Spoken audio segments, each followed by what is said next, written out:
Georges Clemenceau nous dit « Il faut d'abord savoir ce que l'on veut, il faut ensuite avoir le courage de le dire, et il faut ensuite l'énergie de le faire. » Lui, le père de la victoire, dont la carrière politique lui a enseigné l'importance des idées, des paroles et des actions. Cette citation résonne dans nos têtes avec force. Et pas seulement parce que tous les candidats ici présents vous la répétez, mais parce qu'elle nous touche. Mais il faut s'interroger. Dans quelle mesure cette phrase prend-elle une valeur de vérité générale ? Déjà, savoir ce que l'on veut, qu'est-ce que c'est ? Savoir ce que l'on veut, c'est laisser parler son cœur plutôt que sa raison. C'est s'écouter soi-même, s'autoriser la formulation tacite d'un vœu et se surprendre à en rêver la réalisation. C'est la combinaison d'une conviction et d'une intuition. Alors, même si la société peut nous laisser penser le contraire en nous attribuant des rôles et des stéréotypes, qui de mieux que nous pour connaître nos envies et nos pensées ? Enfants, tout particulièrement, nous nourrissons toutes sortes d'ambitions, d'espoirs, de rêves. Certains d'entre nous veulent être pompiers, d'autres être chirurgiennes. Certains veulent la lune, d'autres être riches et heureux.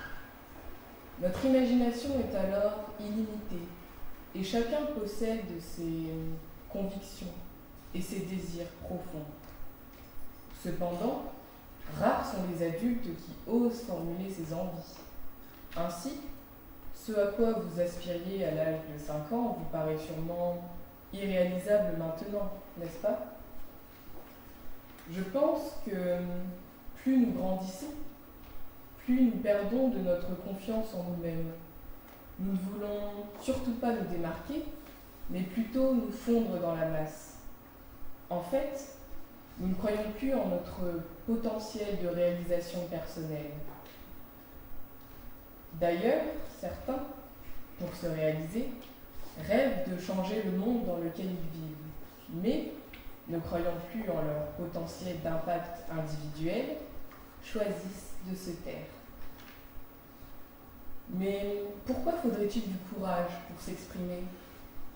Dire ce que l'on veut peut, dans un environnement présentant des esprits fermés et hostiles, s'avérer périlleux. Avoir du courage, c'est alors accepter de changer, de se mettre en danger. En effet, raconter son rêve d'égalité dans une Amérique des années 60 a coûté la vie à Martin Luther King.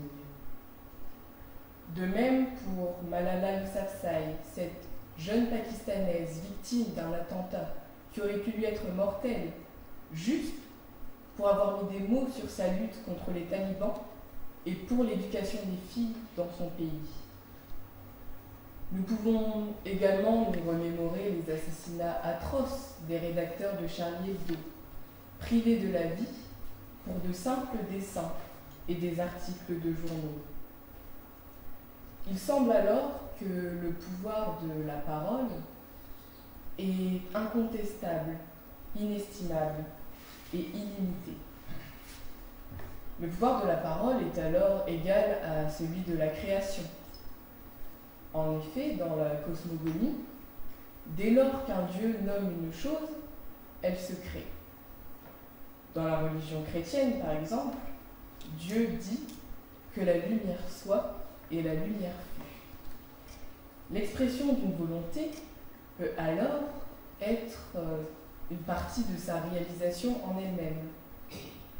Elle peut aussi être une source d'inspiration pour les autres, comme lorsque la jeune actrice Ellen Page a eu le courage de révéler son homosexualité devant un public hollywoodien assez puritain, affirmant ne plus vouloir se cacher. Longtemps considérées comme anormales, les personnes dont l'orientation sexuelle ne correspond pas aux normes hétérosexuelles de notre société illustre parfaitement la citation de Georges Clemenceau de nos jours. Savoir qui l'on veut aimer, l'annoncer, l'afficher et le revendiquer demande malheureusement beaucoup de courage. Il en va de même pour les personnes transsexuelles. Elles savent ce qu'elles veulent, un sexe différent de leur sexe biologique et en adéquation avec leur identité personnelle. Elles ont besoin de courage pour le dire, dans cette société où la transphobie est courante et très violente, que ce soit de la part du monde ou même de la part de leurs proches. Et une fois l'hostilité vaincue, affrontée, il faut avoir l'énergie de traverser plusieurs étapes de transformation qui peuvent être longues et éprouvantes pour atteindre l'identité rêvée et souhaitée. Alors, plus globalement, pour les personnes qui acceptent de braver le danger afin de formuler ce qu'elles veulent, les possibilités s'ouvrant à elles sont étonnantes.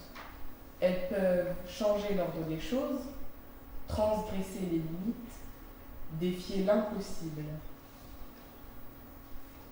Et pour le faire, il faut de l'énergie.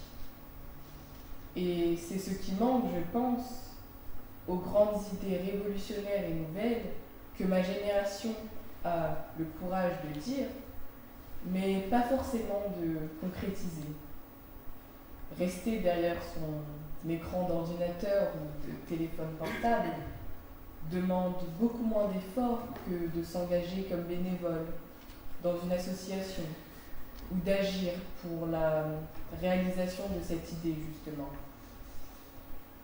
Alors, même si nous ne sommes pas toujours satisfaits par nos vies, la routine a quelque chose de familier et de rassurant.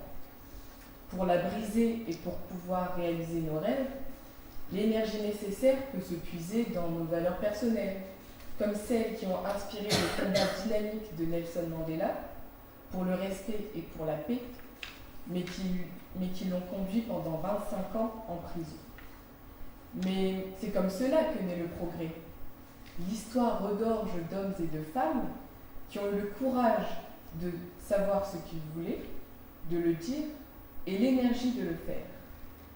Du mouvement des suffragettes du début des années 1900, militant pour le droit de vote des femmes, à tous ceux qui ont milité en 2013 pour le droit au mariage pour tous en France, tous ont concrétisé ce que Georges Clemenceau a exprimé dans sa citation. Alors je pense que nous devrions tous recouvrer cette capacité propre aux enfants à rêver, à espérer le meilleur et à l'oser. Comme Clemenceau qui s'est opposé à la politique coloniale de Jules Ferry et qui a également mené la France à la victoire à l'issue de la Première Guerre mondiale, ayons confiance en nos instincts et laissons libre cours à nos souhaits pour ensuite leur donner vie avec énergie et passion sans nous soucier du jugement que les autres pourraient nous porter. Merci.